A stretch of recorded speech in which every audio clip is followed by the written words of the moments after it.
आजच्या ह्याच्यामध्ये. 1991 साली तो इथे मुंबईत आला, पण त्यांनी खूप तेव्हा त्रास काढले. पगार कमी असताना त्यांनी मग कधी मला सांगितलं नाही, आई मला असं आहे. मी त्याला विचारतो, तू जेवतो काय, कुठे जेवणा याच्यामध्ये हॉटेलमध्ये जेवतो का? हो आई, मला सगळं चांगलं मिळते. पण तो कधी मला त्यांनी सांगितलं नाही असं. आत्ता तो सांगतोय, आई मी असं असं खाल्लं, असं असं केलं.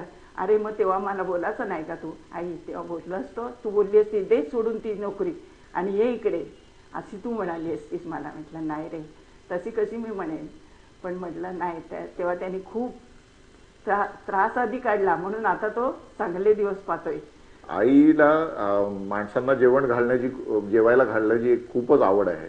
आमच्याकडे सातत्याने लोक यायची, म्हणजे सर्व प्रकारचे लोक यायचे. अत्यंत गरीब यायचे, दूर भागातून आलेले फकीर यायचे, साधू यायचे, आणि मग त्यांना जेवायला आईला द्यायला आवडायचं. म्हणजे मला असं आठवतं लहान मी असताना की आमच्याकडे काही गरीब कुणी आला तर तो भुकेला जाऊ नये असा आईचा प्रयत्न असायचा. ती फक्त माणसांचीच काळजी घ्यायची असं नाही, दररोज जेवण तयार झाल्यानंतर पहिल्यांदा ती अग्नीला नैवेद्य दाखवणार, त्यानंतर गाईला जेवायला देणार, त्यानंतर कावळ्याला जेवायला देणार, आणि कुणी अतिथी दिसतो का हे बघायला मला पाठवणार. म्हणजे आधी गरीब माणसाला जेवायला देणार आणि त्यानंतर आम्हाला जेवायला मिळायचं. आजही तिची ती पद्धत चालू आहे.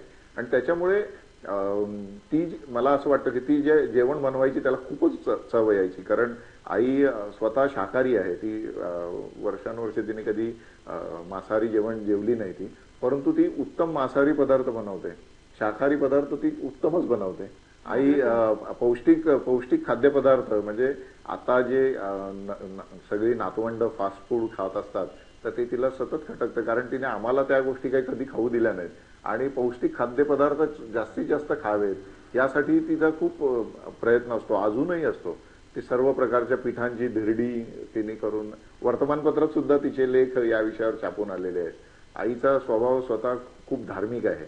ती बेळगावच्या संत कलावती आई आहेत त्यांची शिष्य आहे, आणि त्यांच्या भजनांसाठी ती सातत्याने जायची. दुसरं आमच्या परिसरामध्ये भिवंडीला जे शांताराम भाऊ जयवंत आहेत आणि डहाणूच्या शांतिमा आहेत, सत्संगासाठी ती सातत्याने जायची. म्हणजे कौटुंबिक सगळ्या जबाबदाऱ्या करून तिने आपली आध्यात्मिक प्रगती सुद्धा करण्याचा प्रयत्न केला.